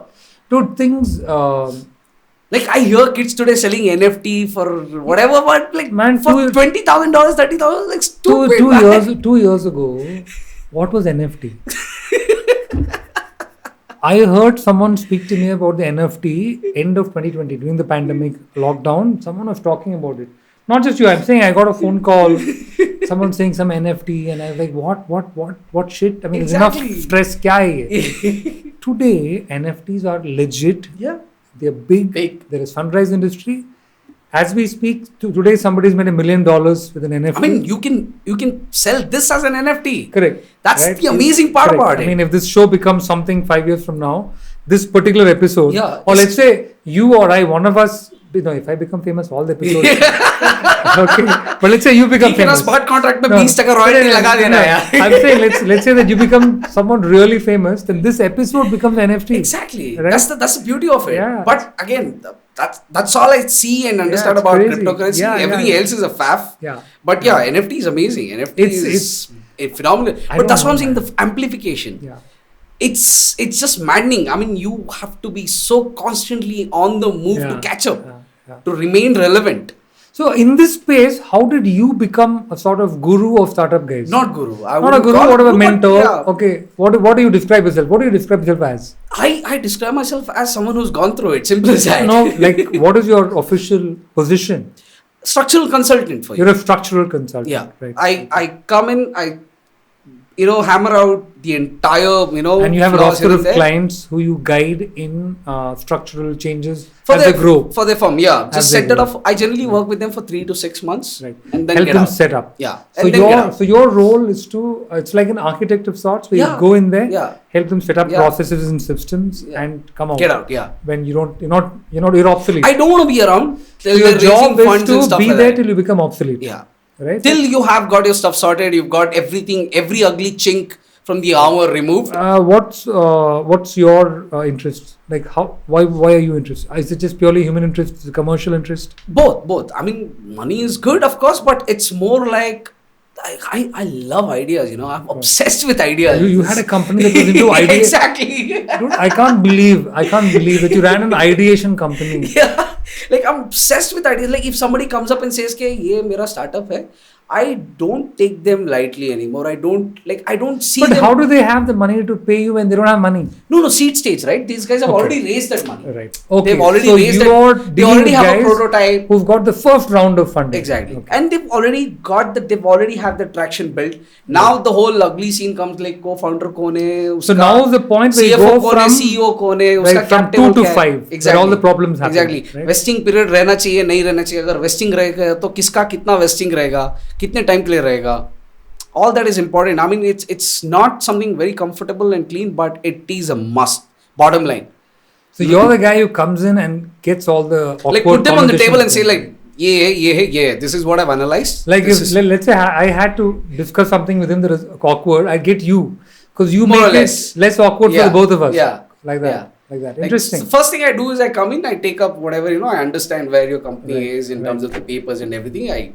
Like 5 years ago, this job I don't think didn't existed. Exist. Right? It didn't require. Yeah. Like if I would have had it, if somebody was doing this back then, I don't think I would have quit Motor Chronicles, and probably Motor Store and Cafe would have had about 10 branches in Bangalore. Structural consultancy is a job that's something that I've coined, you can say. Yeah.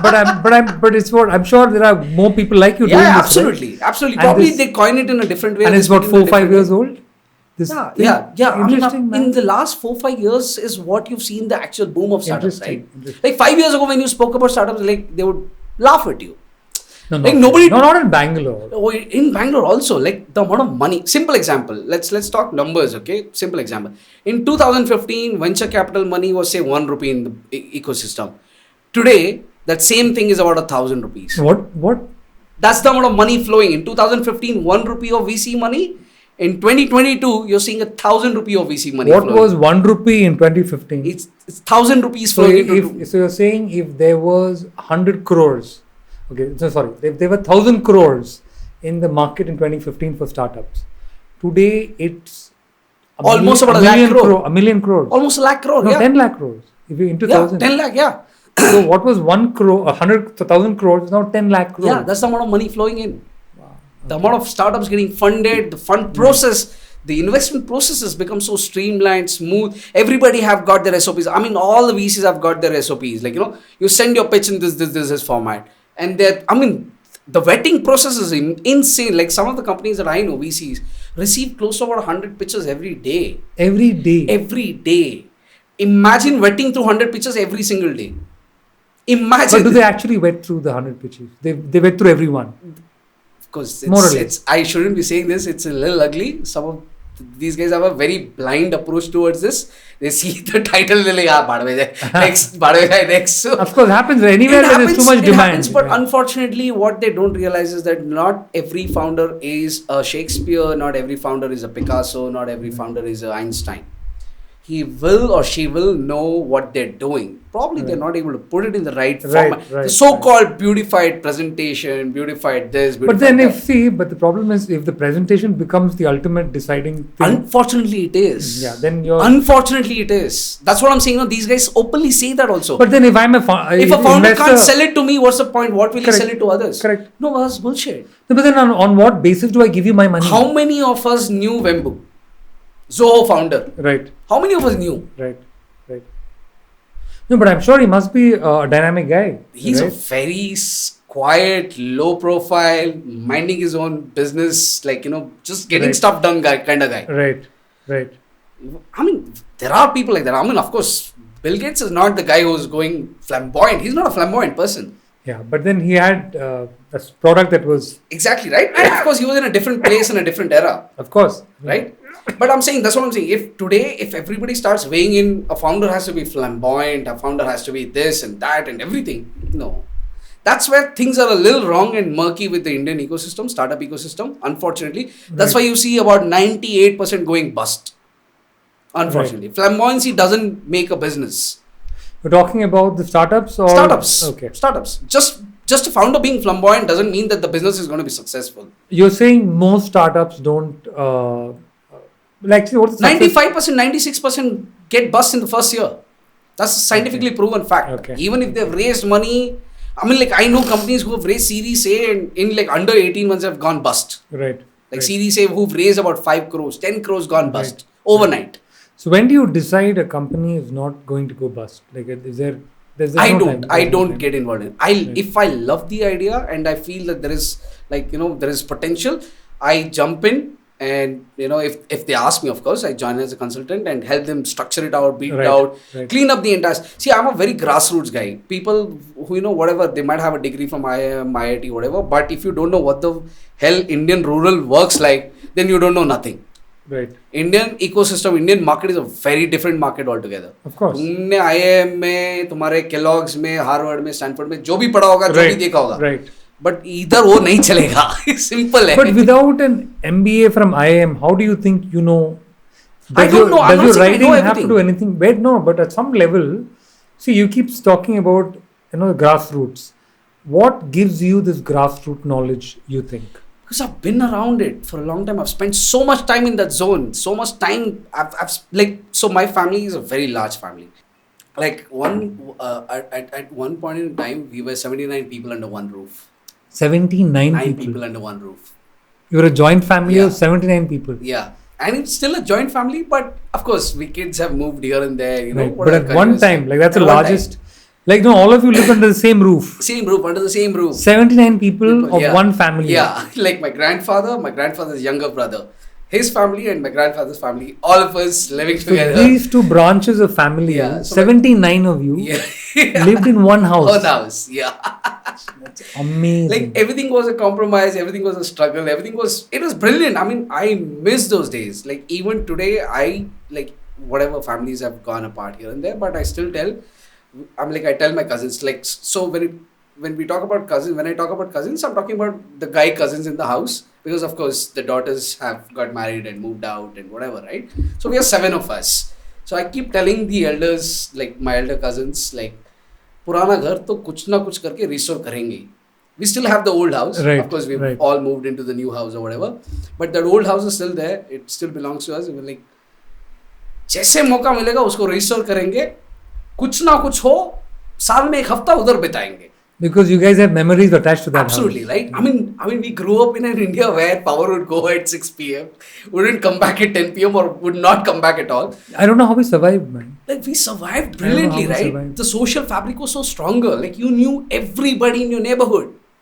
You could walk into anybody's house in your neighborhood without a hitch, without getting scolded, or doors were open. Today, like I live in an apartment today, unfortunately, in Bangalore. Right. I say it unfortunately because apartments are unfortunate. Right. They are the most dumbest housing system ever created. They're not the ideal way to live for sure. Exactly. For sure. Right?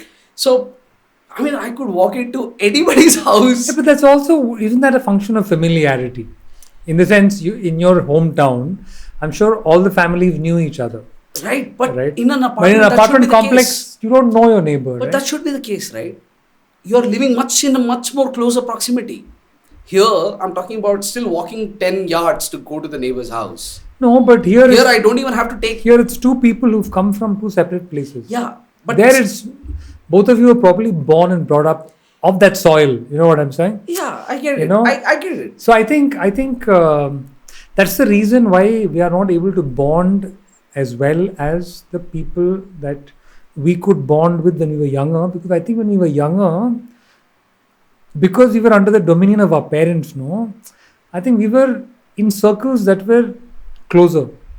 But today as adults, why were they closer? That's a simple question, right? There were not too many distractions back then. That was the biggest advantage. We have too many distractions. We all are like, oh, I don't have the time for this. No, but today also I think maybe because we travel more, we move cities more, we migrate more, we migrate jobs more, we migrate countries more. I think, see, in one way, even like, I look back. If I were to look back, I'm a migrant. Like my roots are from Rajasthan. Right. My forefathers migrated from Rajasthan 160, 70 years ago. So on bullock carts. Interesting. So are you a Kannadiga or are you a Rajasthani? I'm a Rajasthani. Roots are from Rajasthan, but born in Chikmagalur. Right. Grew up in a small town called Bangalore, which is between Chikmagalur and Hassan and So that's what I'm saying. So you're born and brought up in Karnataka. But roots are from Rajasthan. Your family is from Rajasthan, exactly, right? Yeah. So how do you identify? And is there a distinction? Not really. Like I speak way better Kannada than most of the Kannadigas. Right. Like naan ಮಾತಾಡೋ ಕನ್ನಡಿಗ ಎಷ್ಟು ಅಚ್ಚ ಕನ್ನಡ ಅಂದ್ರೆ ಇಲ್ಲಿ ಇರೋ ಕನ್ನಡಿಗರಿಗೂ ಆ ಕನ್ನಡ ಬರಲ್ಲ. ಮಚ್ಚ ಗೀಚ is not Kannada. Simple as that. Of course. I feel offended when somebody calls me, hey, calm the F down, That's not Kannada. So I grew up in that atmosphere where we were speaking. Like my simple example, like so many of my friends have got like shocked because so every evening since the time I moved out of the house, I have a very fixed routine at about 9:15 p.m. Every evening I call home. I speak to my parents. So I'm speaking to my dad. there is Hindi, English, Marwadi, Kannada. In the 10-minute conversation, all the 4 languages are used. All 4 languages are used. It's like, so people get confused. Who are you actually? What are you? Are you a Marwadi, Kannadiga, Christian? What are you? Everything. Doesn't matter. Nice. Language is language. Simple as that. I mean, more you know, it's easier. So me and my dad, every day, we still end up speaking all 4 languages. In your household, all 4 languages are spoken. Like in house, even though we are Marwadis, Marwadi is spoken, but Kannada news channel is on. Right. Debate is going on in Kannada. Right. Hey, avunu idu kotakda, avunu idu kid marda, adu marda. You know, the debate is going on in Kannada. Right. So that's how level of Kannadiga I am. Because whatever, my roots are that. Of course, roots cannot be forgotten. Of course. It shouldn't be forgotten, no matter what. Right. I don't care. If it offends somebody, it does offend. But roots are those. But yeah, born here, grew up here, been in the soil, know the language. So we practice that also. Right. We practice it very hardcore. So as I was saying, you know, large family. So everything was a struggle. Everything was a compromise. Everything was like, resources were of course limited, right? So many people, like my cousins, kids of my age, younger than me. So we had to compromise to give it to the younger ones. Right. You know, one cycle getting shared between 15 people. Right. I think sharing is a common theme. Exactly. Yeah. So that makes a big difference in your learning curve in terms of what should be the right path in terms of structuring. Hierarchy is a very important part. Not in the government form. I'm not saying in the government form, but in the family form. The family hierarchy, like why...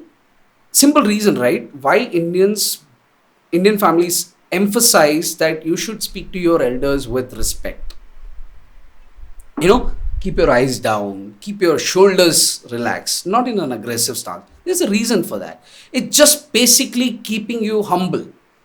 It's reminding you of a biggest value called humility. You need to be humble no matter who you are. I mean, simple. My granddad used to say this.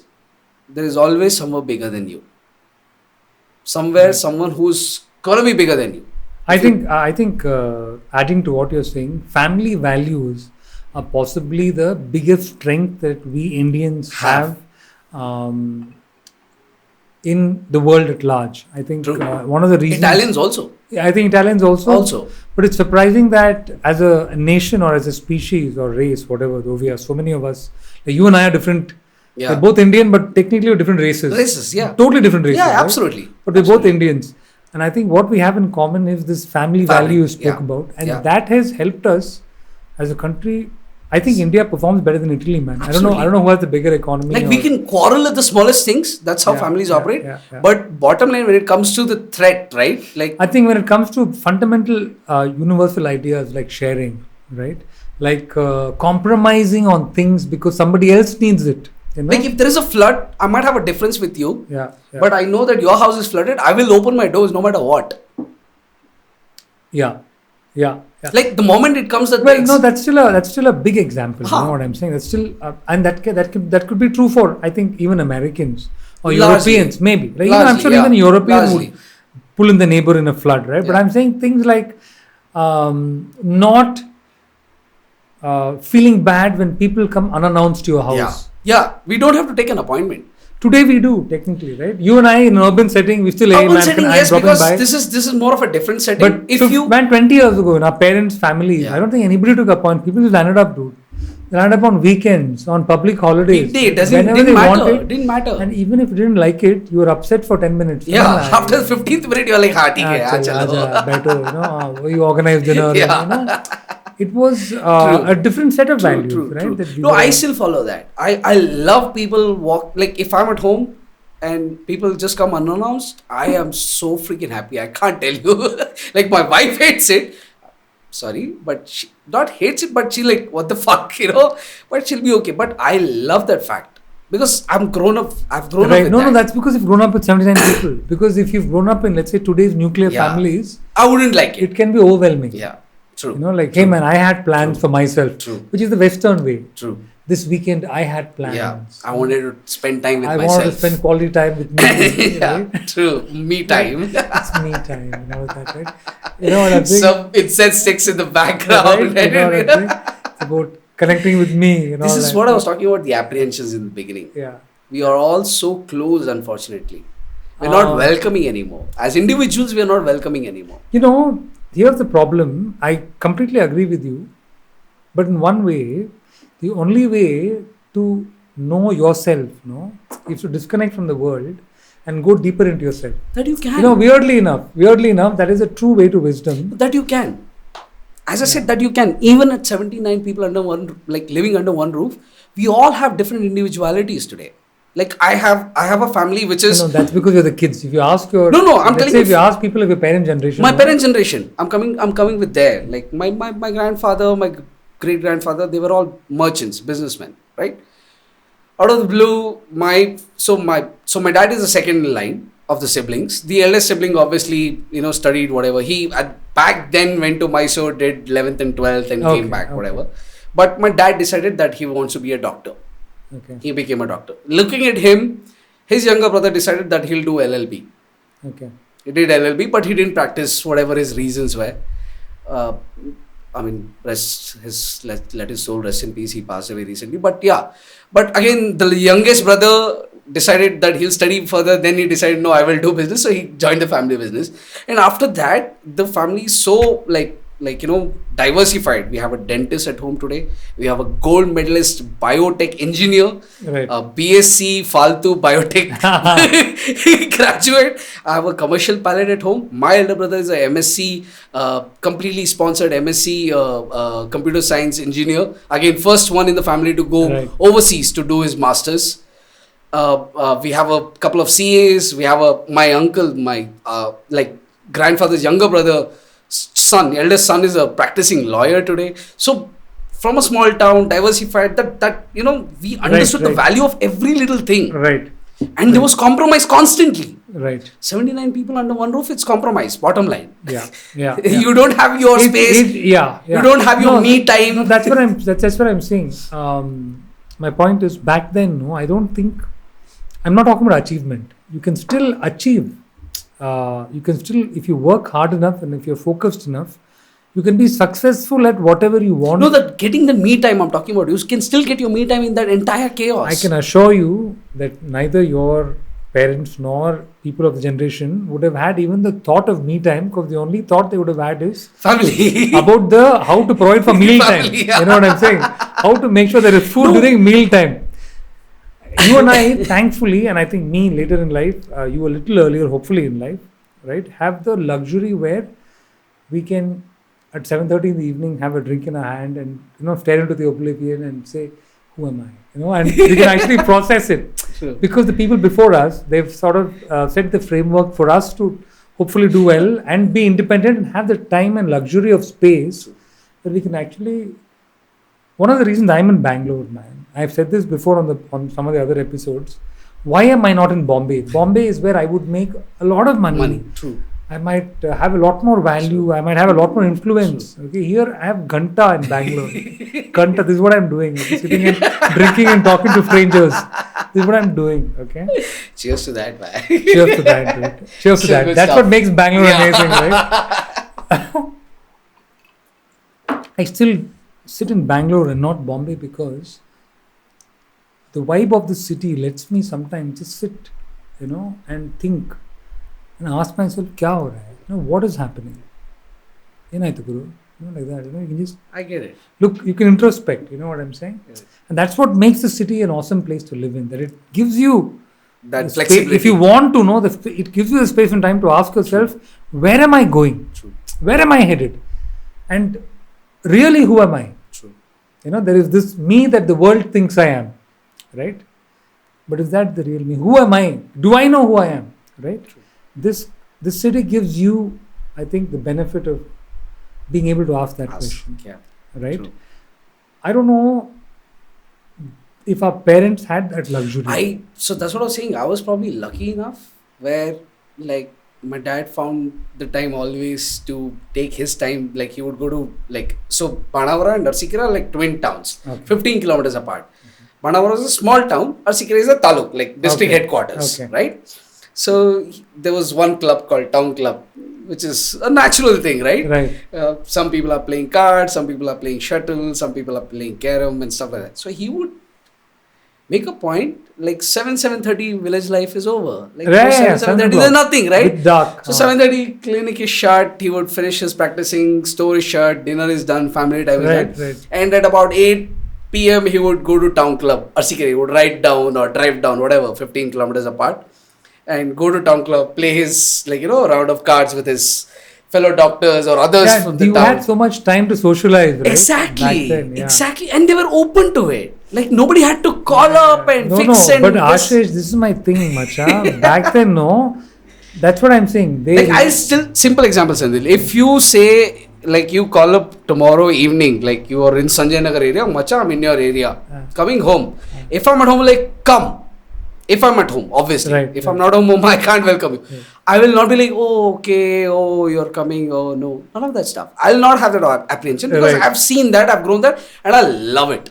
I love people randomly. It's a mindset, man. It is purely a mindset. That's what I'm saying. It's a mindset. Like for me, my mindset has changed tremendously in my own adult lifetime. Like when I was younger, I used to be like you.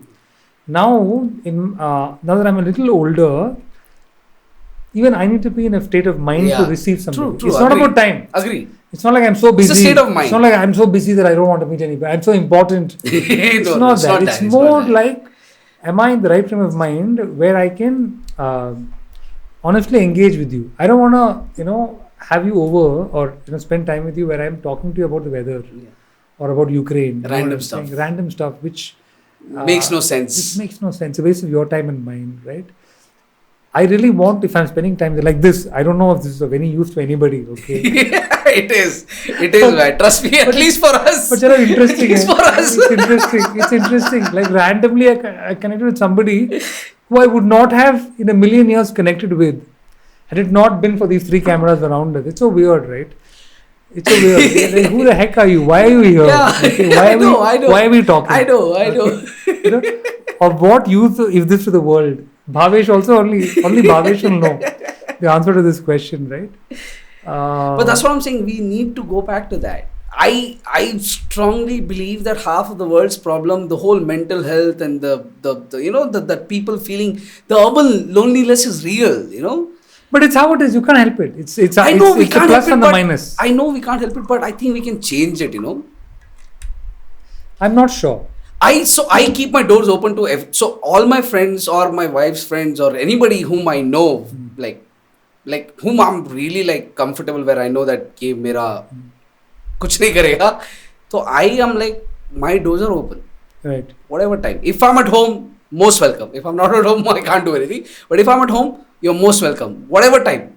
You want to just land up. No, but I'm telling you, it's a skill set to be able to receive people unplanned and to hang out and genuinely, see, I have friends who can genuinely connect with anyone, anytime, anywhere. It's a skill set. Okay. I just want that to be with everyone. I don't have I want people want. No, that's the ideal state. It is. Where you can connect with anyone, anywhere, anytime. It's the ideal state, right? You have to be like. It's not realistic state. No, I'm not saying it's not realistic. I'm saying it's difficult. There are people. It is. There are people who are, I think, who are capable of it. We might even know some of them. I can't instantly think of anybody I know, but there are people who are able to connect with people anywhere, anytime. Okay. Yeah. But if you don't have that skill set, if you won't have a meaningful interaction with somebody, it's very difficult if not in the right mind space. I get it. I understand your perspective. I understand your point of view completely. But I'm just saying that people don't need to have an agenda every time. Yeah, I agree with you. I just say that keep the agenda aside. बैठ के बस एक लगाते हैं साथ में, cheers करना है ना, इतना ही है ना, तुझे इससे खुशी मिल रही है ना, बस करते आ जा, कोई फर्क नहीं पड़ता, बस. My point is, एजेंडे का जरूरत ही नहीं है ना. My point is, उससे थोड़ा एक स्टेप आगे जाते हैं. चलते हैं. Let me try to understand who is Aashish. That's okay. That is different. I'm talking about friends here. I'm talking and family. I'm talking even among friends and family, man. I'm telling you, it's so funny. It's so weird that how really well do you know your family? You know what I'm saying? how we know our families, we hang out, right? How well do we know? True. Especially a joint family. Yeah. And I've noticed this in many joint families, right? People, do a lot of things together. But do they really know each other well enough? You know what I'm saying? No, that's an impossible task. Yeah. And that's honestly, I'll tell you, you can never know anybody completely. Like my wife today, Shruti, where is she from? She's from Bangalore. She grew up here, born here, everything. But she's the only girl that I've dated and we've got married. Like, the only girlfriend who's my wife today. 15 years now. You're a true Indian man. Back then, like, Sala isko touch kar diya to shaadi karna. Correct, yeah. Come from that era. Hi, I love you, I'll marry you. That's it, over. Hey, I love you, we'll get married. Get married. I come from there. Very good. But 15 years now, I still tell her openly that I don't know you completely because it's impossible. Yeah. And she says the same thing because it's impossible. I will not reveal, like none of us will reveal 100% of us to anyone around us, even to your parents. Yeah.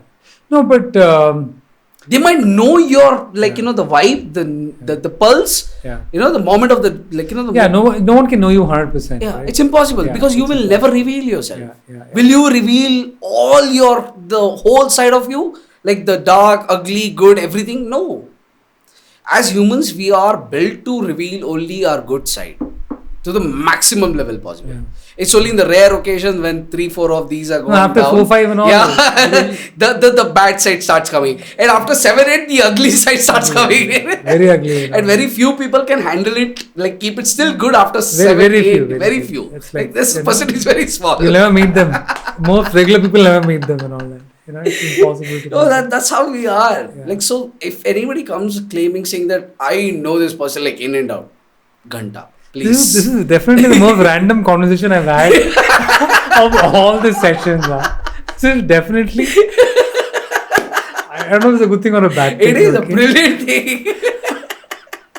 I think we should end it here because this is not going to end. I think so. We should end it here, man. Cheers.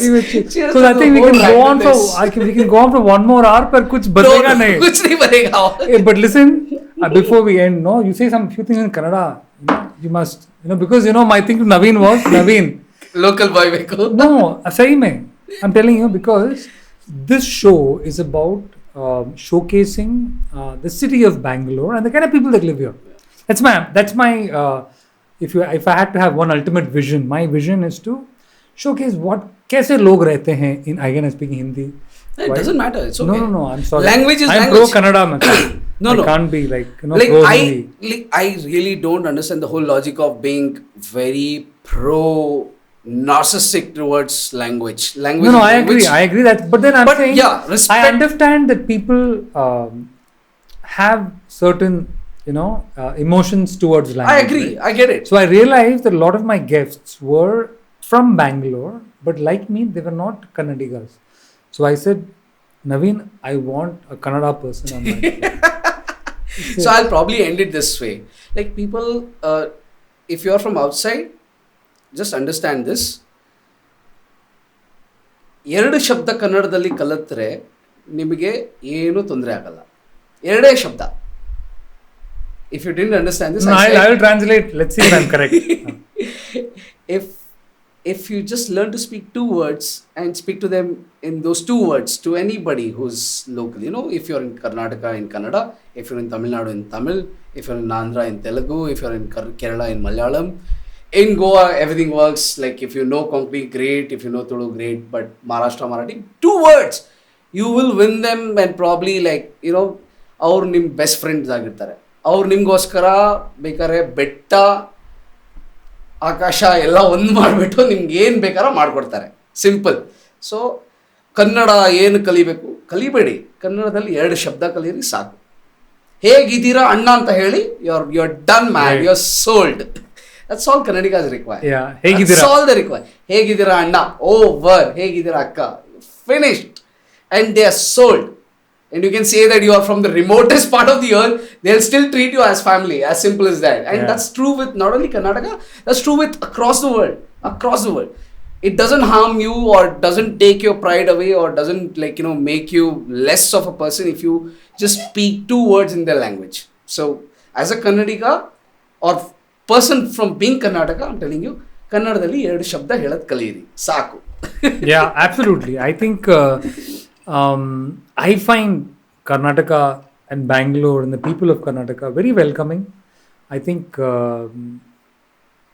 as long as you're able to behave in a way that's what do I say, warm and friendly, they're more than happy.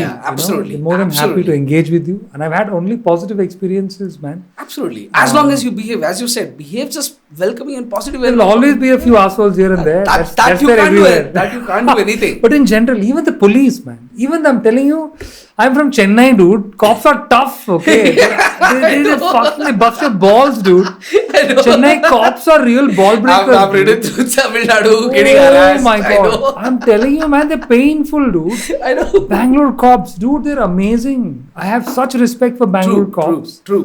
They're really amazing. If you just speak to them decently and say that this is what dude, it is. I've been ashamed. I am ashamed to say that I've been caught drunken driving a few times when I was younger.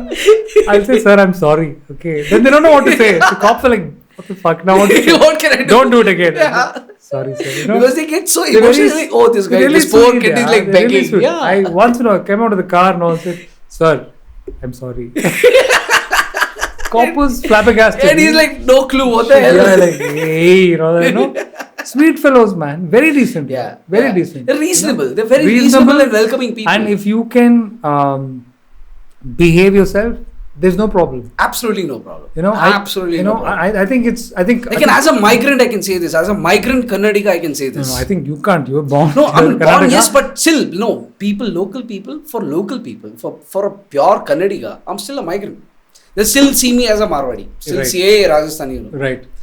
For that, coming and sitting in a small village, building such a large family, building whatever, right, today, I can openly say this, that this place, this state, or generally down south. No, definitely. Generally down south. I think down south, but I would give extra credit to Bangalore and Karnataka. Yeah. It's been open. Yeah, it is open. You just need to behave in a certain way. I think the problem is that Karnataka and people of Karnataka in general are a little softer and a little humble. True. That has been the biggest problem. Yeah, so that if you are someone who is not so humble or then there's clash there's a lot of friction. There's a lot of friction. But beyond that, if you're someone who can sort of just live and let live, it's a great place. Yeah, it's absolutely. I mean, they wouldn't mind your existence at all. In fact, they will do whatever they can to help you grow, be here, and whatever. Of course, you just need to behave and respect. I mean, simple. I mean, it's simple, right? I mean, if I come to, say, you are from Delhi, and I come to Delhi, and I'm moving to your neighborhood, and I behave like an absolute asshole, you will not like it. Yeah. Hey, tu bahar se aaya aur hum pe kood raha hai. Same story, boss. Yeah. Nobody will like it. So just saying, mellow down. You don't need to learn Kannada. Learn 2 words. Yeah. Whichever 2 words you're comfortable with. Those 2 words will win you hearts in everywhere. It's very true. If you can learn 10-15 words in Kannada. Yeah, and you're done. Most people are very happy. Yeah. It satisfies the locals. Exactly. And it's an interesting language to know as well. Yeah, I mean, language, right? What's the harm in learning? And while it has its fuck-ups, I think it's an interesting city to live in also. Absolutely. Yeah. Absolutely. So, anyway, cheers to that. I'm so glad we both live in this city. Yeah. And give us a reason to come together and do this. Yeah. Cheers to that. We'll have one more drink after this is cut. Cut.